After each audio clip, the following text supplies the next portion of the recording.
Dans un monde rationnel, banal et prévisible, rien n'est aussi intriguant, rien n'est aussi fascinant et angoissant que le sentiment du mystère qui nous envahit lorsque nous faisons face à l'inconnu.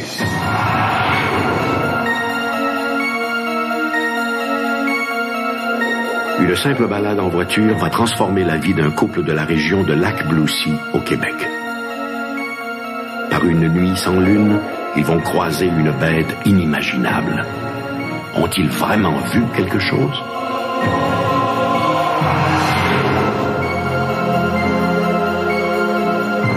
En septembre 1968, un groupe d'enfants se retrouve face à une créature sortie tout droit d'un épisode de Aux frontières du réel. 40 ans plus tard, que pense-t-il avoir vu? Son père a assassiné sa femme, puis s'est suicidé.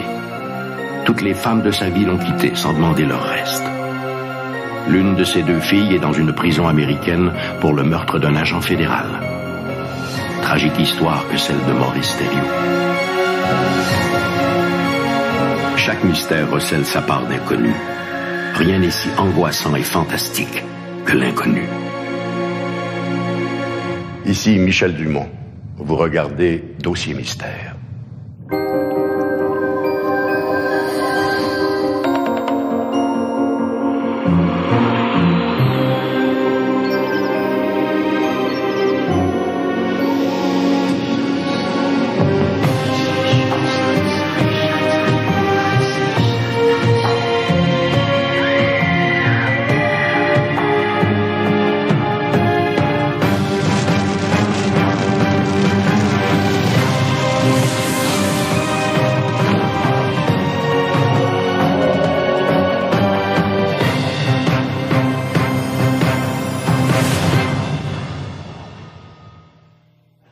Avec les années, et à force de publicité, certains phénomènes étranges sont devenus plus acceptables. Dire aujourd'hui qu'on a vu un fantôme n'est plus aussi dommageable pour sa réputation qu'il y a 30 ans. Par contre, d'autres phénomènes demeurent si hors normes qu'il vaut mieux garder le silence. Il y a plusieurs années, un couple du Québec a fait une rencontre inusitée au nord d'Ottawa. Il leur a fallu une bonne dose de courage pour en témoigner.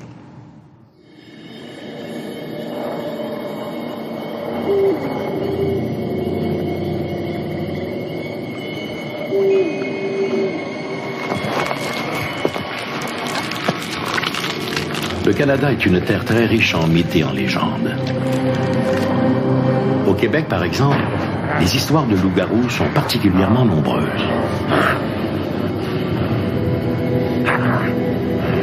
L'expression loup-garou signifie homme-loup et désigne des hommes doués du pouvoir de se transformer en prédateurs monstrueux. On dit aussi que ces monstres seraient presque immortels.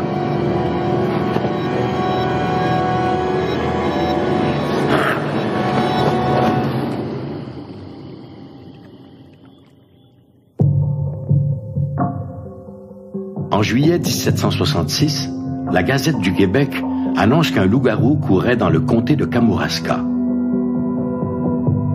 Le journal ajoutait que l'animal était aussi dangereux que celui apparu l'année précédente dans le Gévaudan, en France, où il avait terrorisé la population à tel point que le roi de France, Louis XV, dut y dépêcher son porte-arquebuse, le sieur Antoine de Beauterne. Au moment d'être abattu, la bête légendaire du Gévaudan avait déjà fait plus de 120 victimes. Alors, au Québec, nous avons beaucoup de légendes de loups-garous, surtout dans un contexte catholique.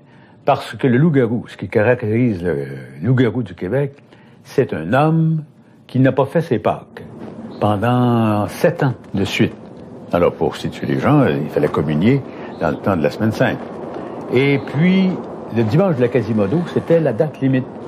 Et dans plusieurs paroisses du Québec, on sonnait le soir de la Quasimodo le glas pour, au fond, regretter la mort des gens qui n'avaient pas pratiqué le précepte pascal. Alors, les gens qui n'avaient pas communié, ils se transformaient en pleine nuit. Ils se promenaient dans les campagnes. On voyait des loups. Et moi, c'est le chanoine Lionel Groux qui m'a raconté que son père avait été suivi par un loup. Et puis, que pour s'en débarrasser, il fallait prendre un canif et le piquer. Et là, l'homme apparaissait devant vous, il était nu, il saignait, puis il dit, dis-le pas à personne de la paroisse. Hein, c'est moi qui courais le loup-garou, j'étais condamné, et là tu m'as démorphosé, hein, parce qu'on t'avait amorphosé, démorphosé, et je suis libéré grâce à toi. Si la pleine lune est généralement associée aux légendes de loup-garou, un couple de Lac-Blaucy, au Québec, fit dans la totale obscurité une singulière rencontre. En novembre 1989, on revenait de chez des amis. On était en voiture, puis on voyait pas très loin. Hein. Il nous est apparu un drôle de personnage devant la voiture. Il est environ 22 heures lorsque Madame Gagnon et son époux croisent un être inimaginable.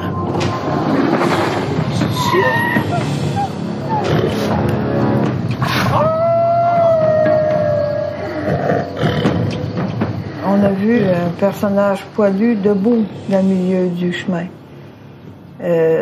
À la lueur des lumières de la voiture, on voyait très bien. C'était un genre de loup debout, de 7 à 8 pieds de haut, avec le poil mi-long, avec les dents sorties comme s'il avait été surpris en colère. J'ai même vu les longues griffes sorties. La créature semble issue tout droit des films d'horreur. Le couple n'arrive pas à croire à ce qu'il voit.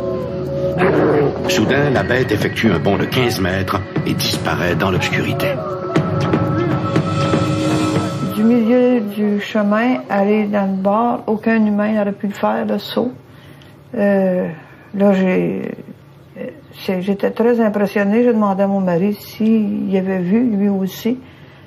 Je croyais halluciner, puis lui aussi, parce qu'il m'a dit, j'y crois pas. C'est comme les légendes du temps, les loups-garous que nos grands-mères nous parlaient, de 7 à 8 pieds d'eau, comme eux autres avaient écrit dans le temps. Les superstitions venues d'Europe et les légendes terrifiantes associées au diable et au loup, cette bête diabolique, se propagent grâce aux contes populaires. Face à la frayeur, les adultes comme les enfants ont la même réaction, l'incrédulité. Ça se peut pas. Rien que ça qui me venait dans la tête, j'étais comme saisi. Moi, je voulais aller retourner pour aller voir ce qui se passait. Ma conjointe, elle voulait pas, criait, elle voulait se retourner à la maison. J'ai été l'amener, j'ai retourné pour voir dans le champ, éclairé dans le champ, j'ai rien vu. Le lendemain, soir après l'ouvrage, j'ai retourné dans ce coin-là, regarder s'il n'y avait pas des pistes sur le bord du chemin. Il n'y avait absolument rien.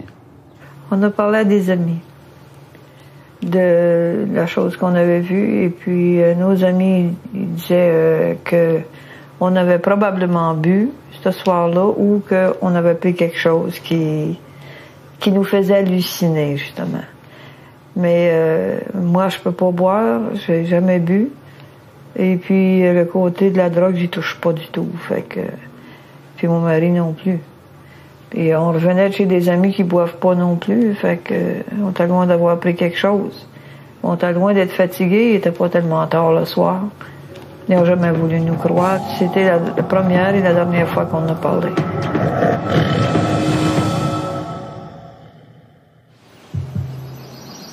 Qu'on y croit ou non, nombreux sont les récits de rencontres fortuites avec des loups-garous, des enfants enlevés par ceux-ci ou encore d'hommes transformés en loups-garous.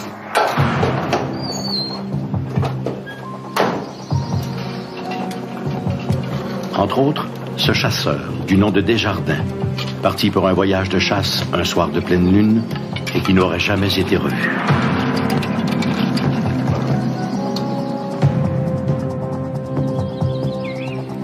Seul son fusil et quelques pièces de cuir auraient été retrouvés sur les lieux de son campement par les bénévoles partis à sa recherche.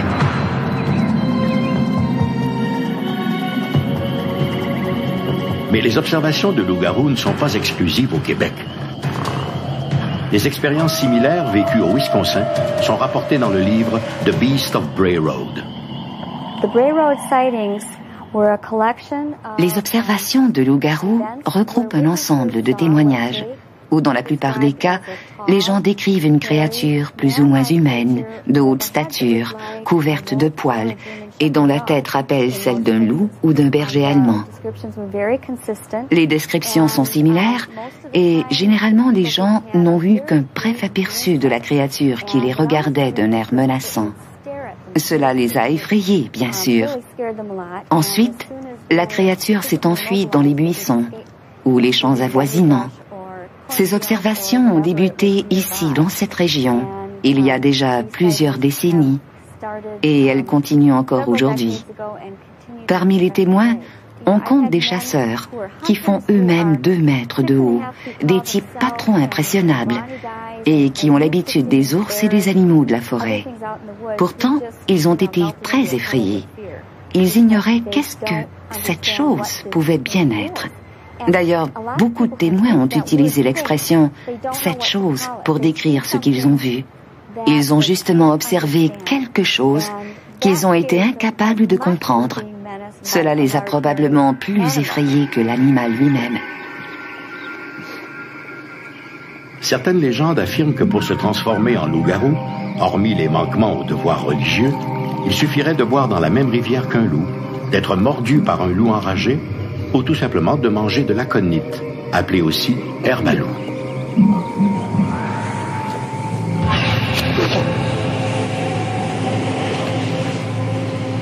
On raconte aussi qu'une façon de vaincre ces monstres quasiment immortels serait de les atteindre d'une balle en argent, faite à partir d'un objet consacré, tel un crucifix d'église.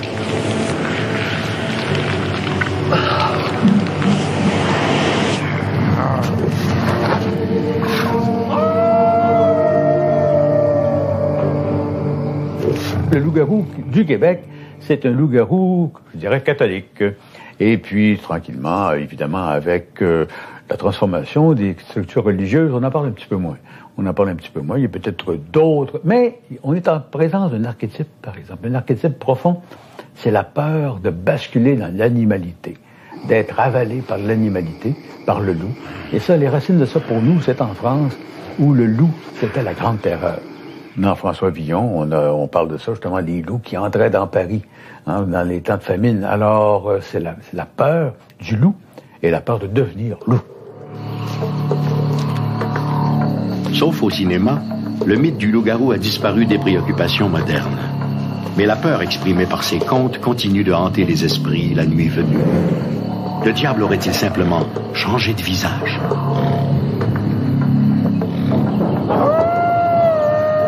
On pourrait dire que le loup-garou se promène dans nos villes.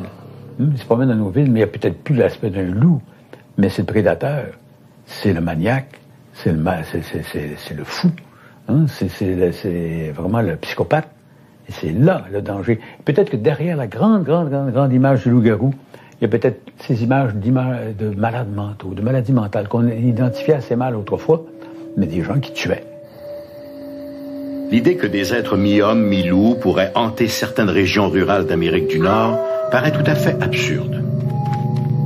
Les scientifiques croient plutôt que ces observations, une fois éliminées les fraudes et l'hystérie collective, pourraient être liées à quelques individus souffrant de troubles physiques et mentaux.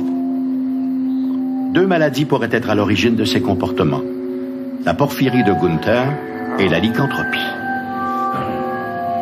Vous êtes dans un monde maintenant beaucoup urbanisé, mais ce qui est très curieux, c'est que le merveilleux va entrer par une autre porte, et par les légendes urbaines. Vous allez avoir tout un nouveau merveilleux qui arrive, et je dirais que la peur est toujours présente. La peur de l'autre, la peur de l'étrange, la peur de l'étranger, la peur du mal est toujours là. On ne sait jamais, le mal est peut-être notre voisin. Et puis dans chaque homme aussi, il y a toujours des traces du mal. Il y a toujours des traces du mal. Le loup-garou, il est peut-être en chacun de nous.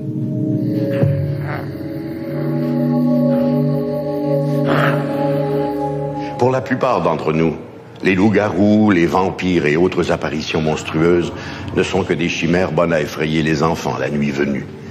Mais pour ceux et celles qui se sont retrouvés face à face avec l'une de ces créatures, la réalité a maintenant une toute autre définition, beaucoup plus terrifiante. Dans son livre « The Complete Guide to Mysterious Beings », L'auteur américain John Keel dresse une nomenclature de toutes ces créatures étranges qui peupleraient ce qu'il appelle lui-même la ménagerie surnaturelle. On y retrouve de tout, des monstres marins, des créatures ailées, des dragons et des loups-garous. Mais on n'y retrouve rien au sujet de cette curieuse créature observée par un groupe d'enfants il y a plus d'un quart de siècle à Coleraine, au Québec.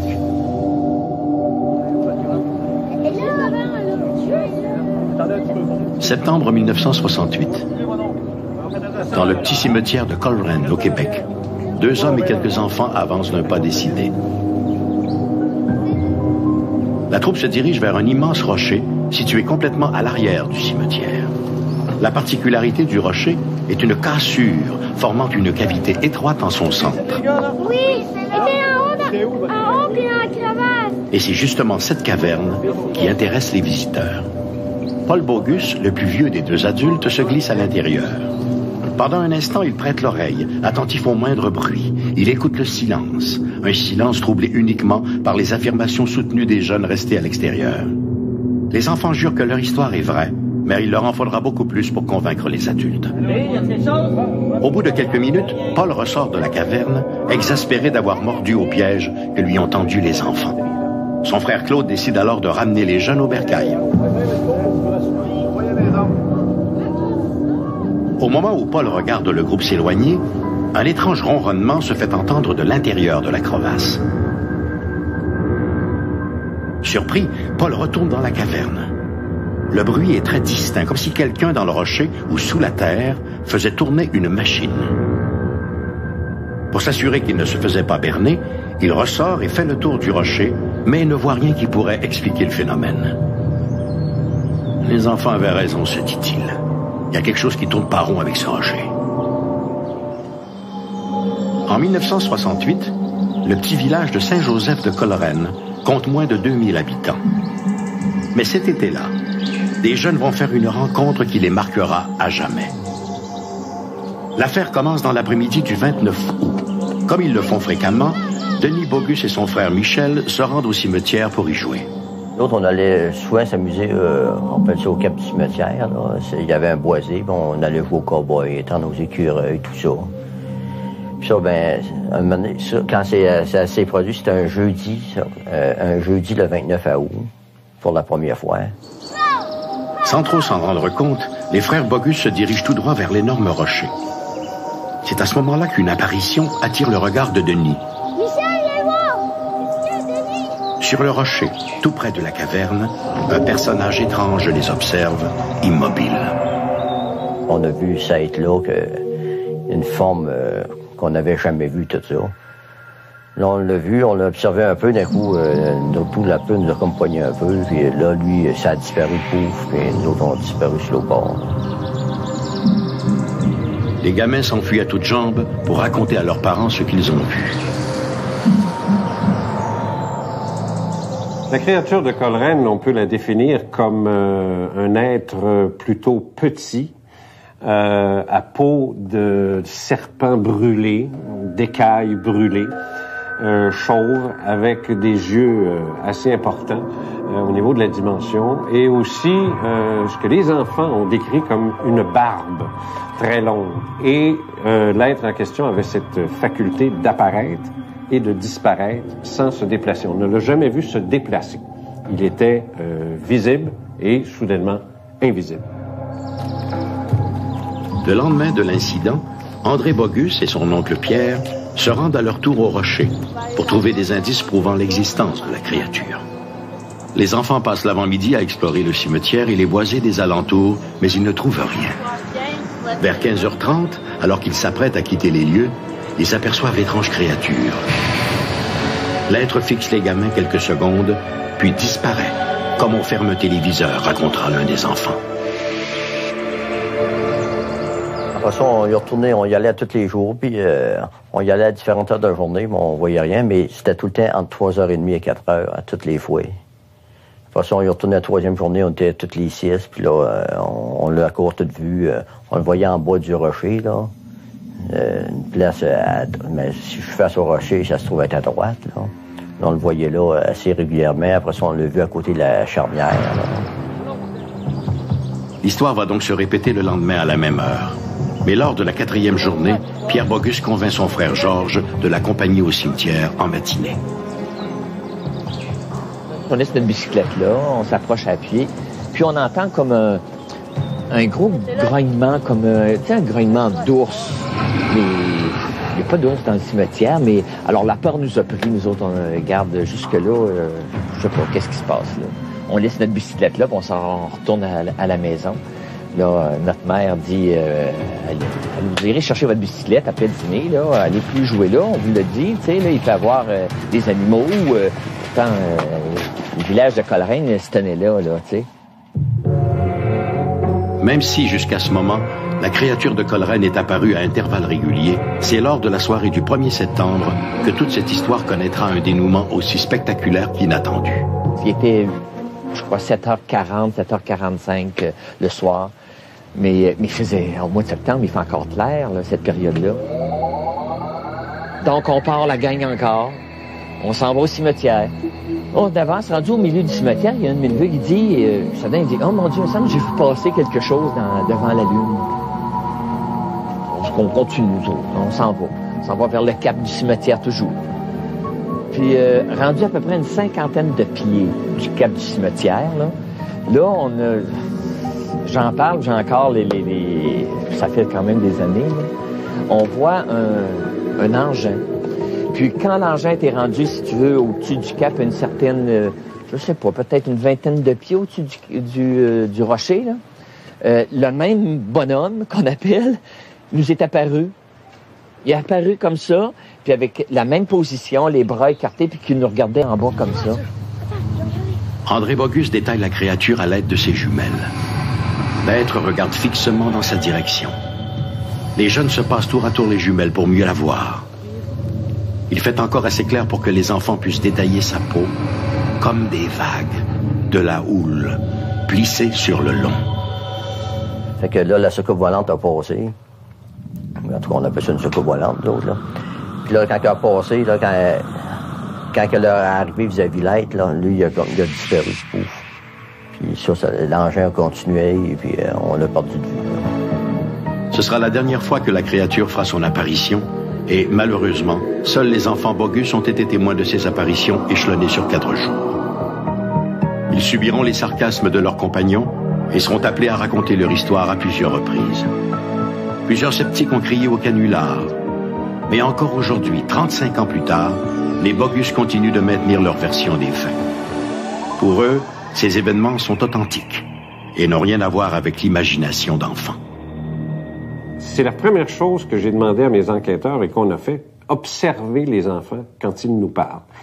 Et ces enfants-là nous regardaient droit dans les yeux, avec une dramatique, une espèce de passion dramatique, si je peux dire, dans le visage, dans la voix, dans la façon de le raconter, sans jamais se consulter du regard. Et ça a été, pour moi, une révélation. Je me suis dit, c'est extraordinaire. Ces enfants-là ne mentent pas. Je n'ai pas de preuves. Mais je peux vous dire, pour avoir été père de famille, ces enfants-là ne mentent pas. Les statistiques démontrent que dans un rayon de 300 km autour de chez vous, peu importe où vous habitez, quelqu'un a déjà fait une rencontre avec une créature insolite. Un jour, peut-être que ce quelqu'un, ce sera vous. De tous les phénomènes surnaturels, la possession diabolique est sans doute l'un des plus controversés. Le diable existe-t-il réellement? Peut-il investir la chair? Quelqu'un peut-il devenir la victime des attaques répétées du malin? Au-delà du débat entre la science et la foi, il y a les victimes. L'affaire Maurice Thériault est l'histoire tragique de l'une de ces victimes.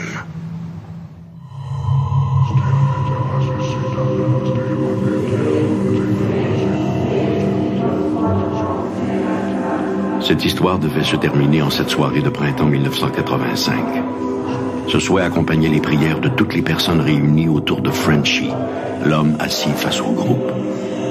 La tête penchée en avant, l'homme semblait souffrir intensément, comme si, dans son cauchemar, il combattait un démon intérieur. Esprit impur, qui que tu sois, je t'ordonne de laisser ce serviteur de Dieu. Je te l'ordonne au nom de Jésus-Christ, notre Sauveur. L'incantation ne s'adressait pas à l'homme, mais à l'entité possédant son esprit. Je t'exorcise, toi, le plus impur des esprits, toi, l'ennemi du bien et tous tes suppôts. Au nom de notre Seigneur Jésus-Christ, je t'ordonne de libérer cette créature de Dieu.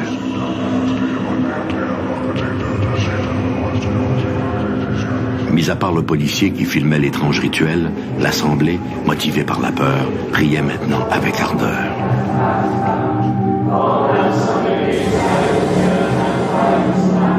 Au nom de notre Seigneur, je t'ordonne de me dire qui tu es. Les yeux révulsés, le possédé laissa échapper une longue plainte gutturale. Je suis qui je suis. Je suis le seul et unique. C'était la voix du plus vieil ennemi de l'humanité, la voix du mal en personne.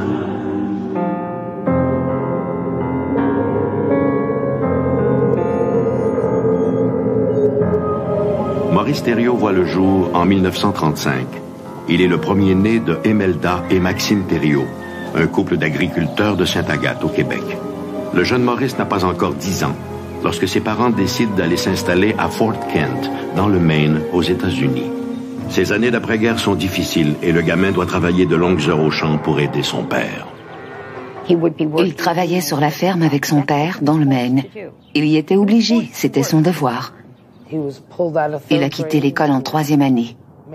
Il travaillait à la ferme et s'occupait des tâches ménagères et de ses frères et sœurs. Maurice was a normal kid to a certain extent. Jusqu'à un certain point, Maurice était un enfant normal, jusqu'à l'âge de 8 ou 9 ans. Mais un jour, il a été témoin d'un événement dans la grange. Il a vu son père se livrant à un acte de bestialité. Son père s'est mis à le détester à cause de cela et l'a forcé à l'imiter.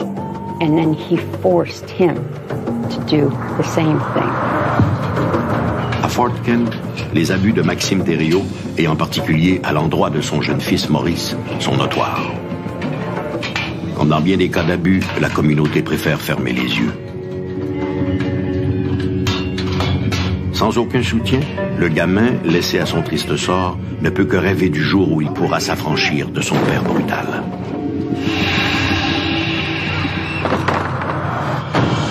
Un après-midi, en revenant de l'école, après avoir été battu par son père pour la énième fois, le jeune Maurice s'écrie « Je préférerais travailler pour le diable plutôt que de travailler pour toi. » Et pour le diable, il va travailler.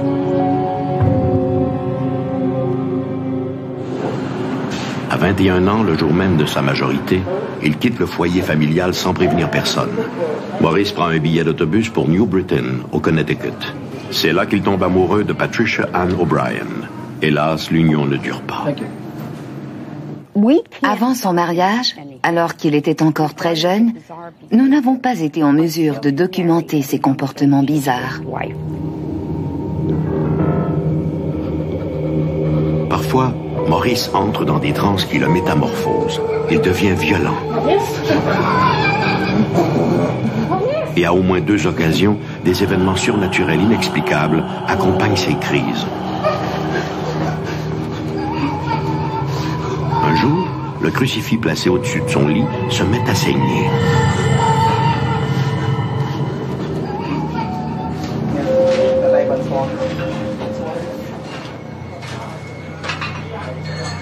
Au moins à une autre occasion, des témoins jurent avoir vu Maurice Thériault à 2 endroits différents en même temps. Des incidents très étranges se sont produits, comme la bilocation, cette faculté d'être à 2 endroits à la fois. La bilocation peut être possible soit par l'intervention du divin, comme dans le cas de Padre Pio qui a vécu à notre époque, soit par le malin, comme dans le cas de Maurice. Ces phénomènes effraient Patricia, qui préfère le divorce à cette menace. Maurice est de nouveau livré à lui-même. Peu après, il fait la rencontre d'une autre femme, Tina, Cette nouvelle union dans la vie de Maurice Thériault, surnommé Frenchy à cause de son accent, ne durera pas non plus. Maurice était un homme bon, lorsque Maurice était Maurice. Par contre, lorsqu'il était sous cette influence diabolique, il faisait preuve de pouvoir très étrange. Quasi illettré, Maurice va de petit boulot en petit boulot. Mais ce n'est pas autant la pauvreté qui ruine son existence que ces étranges événements qui se multiplient dans son quotidien. Ses absences sont fréquentes. Maurice perd alors tout contact avec la réalité. Il devient quelqu'un d'autre. Ça a commencé par des petites choses. Petit à petit, j'ai remarqué des comportements bizarres. Même s'il n'avait complété qu'une 3e année à l'école, il a commencé à s'exprimer dans une langue inconnue. Ce n'était pas du français. Maurice could speak in Latin. Même s'il n'avait pas beaucoup d'éducation, Maurice pouvait s'exprimer parfaitement en latin.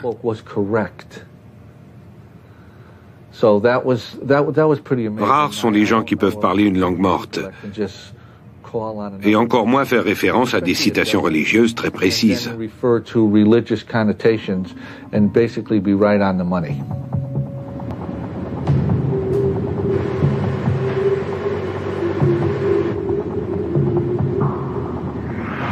Lors d'une balade en voiture en compagnie de Tina, Maurice est subitement pris d'un malaise trouble.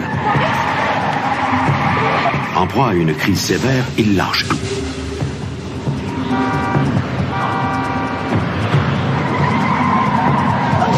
Tina voit distinctement le volant et l'accélérateur réagir comme si quelqu'un conduisait la voiture.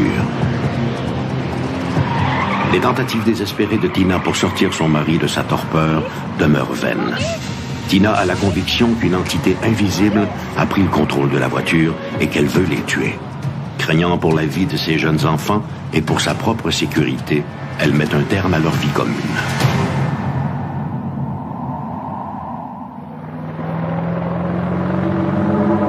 Après une longue période de solitude, à la fin des années 1970, Maurice fait la rencontre de Nancy. Avec elle, il a l'impression que cette fois, les choses peuvent vraiment changer. Mais Maurice est toujours victime de ces crises mystérieuses. En juin 1982, le père de Maurice, Maxime, cet homme qu'il a tant détesté, abat de sang-froid sa femme avant de retourner l'arme contre lui-même. Mes grands-parents étaient allés en vacances en Oklahoma. Ma mère m'a appelé à l'école pour m'annoncer que grand-papa avait abattu grand-maman d'une balle dans la tête et qu'il s'était suicidé. Il s'est tiré. L'assassinat de sa mère et le suicide de son père ne font qu'ajouter aux troubles de Frenchy. Les étranges crises dont il souffre s'accentuent. Plus les mois passent, plus Nancy est inquiète pour la sécurité de Maurice et pour la sienne. Inquiet lui-même de ses comportements anormaux, mon père s'est rendu à la police, où on lui a dit qu'il était fou. La situation a empiré, il s'est résolu à consulter un prêtre. Le prêtre Homer Boyer nous a contactés de Warren, au Massachusetts. Il nous a raconté que des événements très étranges entouraient la famille d'un fermier, un Canadien français de sa paroisse. Il s'agissait d'un homme de certain âge, environ 70 ans, avec beaucoup d'expérience. Il n'était pas du genre à céder facilement à la panique ou à l'exagération. C'était un homme gentil, pieux et dévoué. Il m'a dit qu'il priait à l'occasion avec la famille, mais qu'il sentait une présence malsaine et hostile. Il a demandé notre aide. Le dénouement de l'affaire Maurice Thériault, après la pause. Le 18 février 1985, les Warren rencontrent pour la première fois Maurice Thériault. Dès la première visite, ils nous ont parlé de la lévitation d'objets, des écritures sur le dos de Maurice, qui ressemblaient à des incisions au scalpel, et le sang imprégné sur son t-shirt, qui disparaissait aussitôt qu'il l'enlevait. J'ai été très impressionné par cette première rencontre. Et peut-être à cause de ma profession de policier, très sceptique aussi.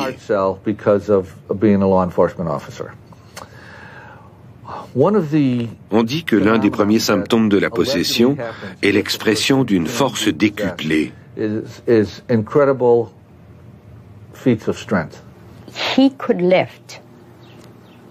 Il pouvait soulever une statue de 200 kilos. Il possédait une statue de béton très lourde qu'il avait récupérée dans un cimetière. C'était une statue de Sainte Thérèse, je crois. Elle tenait des roses, mais les fleurs étaient brisées, et c'est pourquoi on l'avait écartée. Quoi qu'il en soit, Maurice, lorsqu'il faisait appel à cette entité qui le possédait, pouvait la soulever uniquement avec le bout de ses doigts.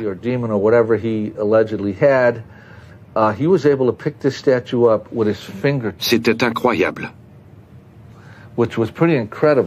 Malgré ma stature d'1,90 m et mes 100 kilos, et à l'époque j'étais en excellente forme, je n'arrivais à la déplacer que de peine et de misère. Ils écoutent son récit et prennent note des étranges événements qui, depuis 30 ans, stigmatisent sa vie. Avant d'affirmer qu'il y a possession démoniaque, nous devons la documenter. Notre parole ne suffit pas. Nous avons fait admettre Maurice dans une institution psychiatrique du Massachusetts pendant 30 jours, où il a été évalué par des médecins. Nous pouvons prouver sans l'ombre d'un doute à qui que ce soit, qu'on parle de la police, des médecins, des prêtres ou de la famille, qu'il s'agissait bel et bien d'une possession diabolique.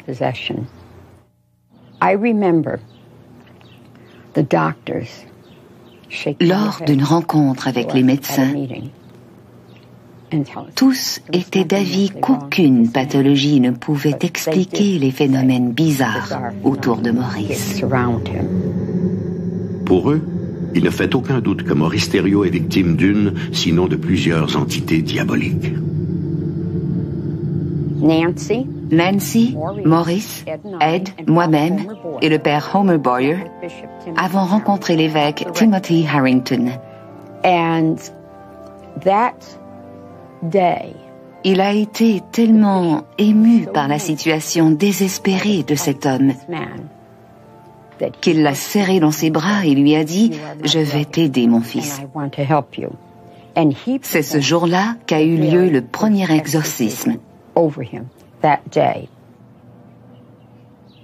Le dimanche suivant, Maurice et Nancy se sont rendus à l'église. Au moment d'arriver en haut de l'escalier, Maurice a fait une culbute dans les airs et s'est retrouvé en bas sans une égratignure. C'est là que nous avons décidé de faire un deuxième exorcisme. Un troisième exorcisme a eu lieu le 2 mai 1985.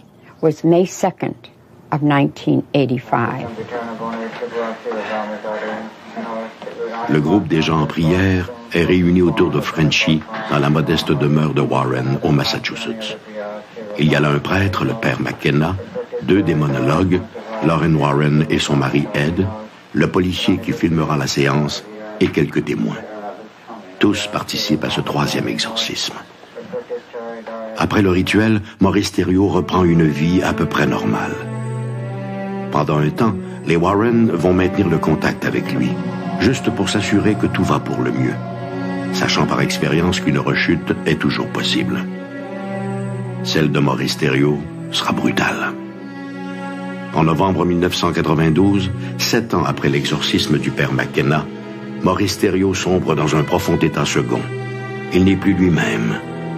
Cette force diabolique qu'il connaît bien l'envahit de nouveau et s'impose à son esprit fragile.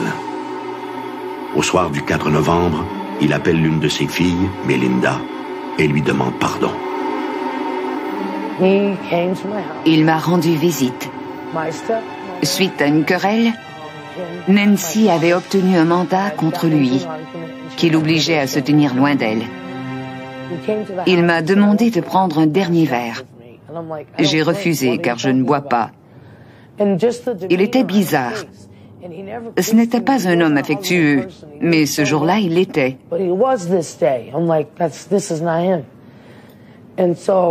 Plus tard, j'ai fait part de mes craintes à ma sœur, Maureen.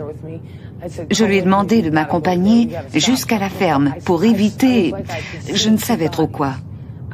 J'avais l'impression de voir deux individus. Mon père avait toujours dit que sa vie se terminerait comme celle de ses parents. Il avait bien organisé son coup. Je savais que Nancy était au bingo ce soir-là et je voulais lui laisser une note. Nous sommes donc partis en camion.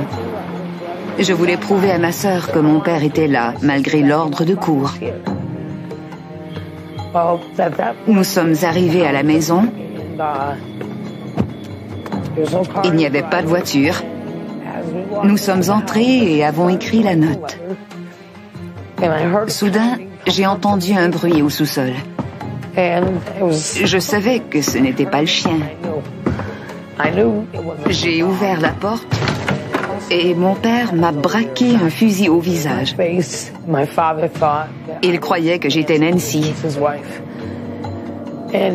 Il m'a dit de me calmer. J'ai voulu appeler le 911, mais il avait déjà coupé la ligne du téléphone.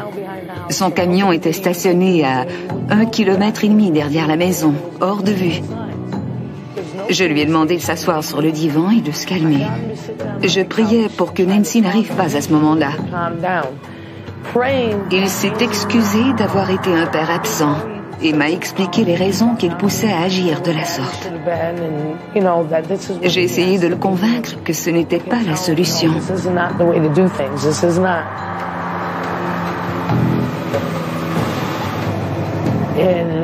Tout à coup, Nancy est arrivée.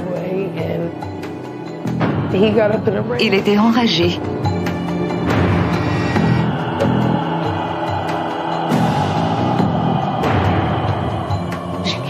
Il s'est levé et dès qu'elle est entrée, il l'a braquée et lui disant qu'il voulait lui parler. Mais elle a refusé et insistait pour qu'il parte. Il lui a alors tiré long bras. Il l'a traîné dans la maison.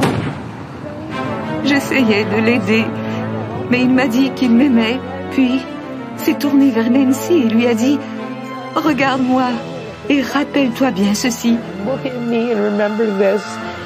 Il m'a demandé pardon et m'a répété qu'il m'aimait.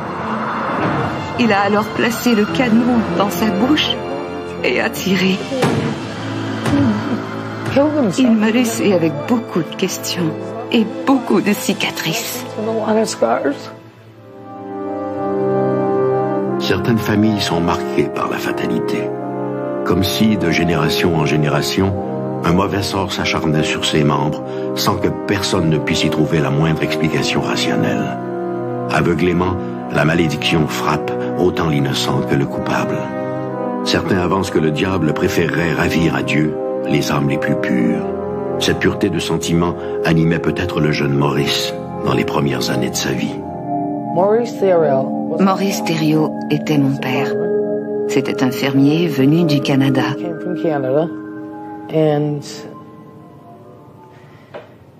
Il a vécu une situation difficile. Pour la communauté scientifique, la possession diabolique se résume à quelques maladies mentales ou quelques troubles de la personnalité. Pourtant, au plus fort de ces crises, Maurice Thériault avait consulté un médecin qui ne lui avait trouvé aucune pathologie particulière. Était-ce une autre ruse du diable? Pour un individu, une fois piégé dans un univers aussi trouble, sans aucune certitude possible, la mort est-elle la seule issue? Depuis l'aube des temps, l'homme pressent l'existence de pouvoirs mystérieux.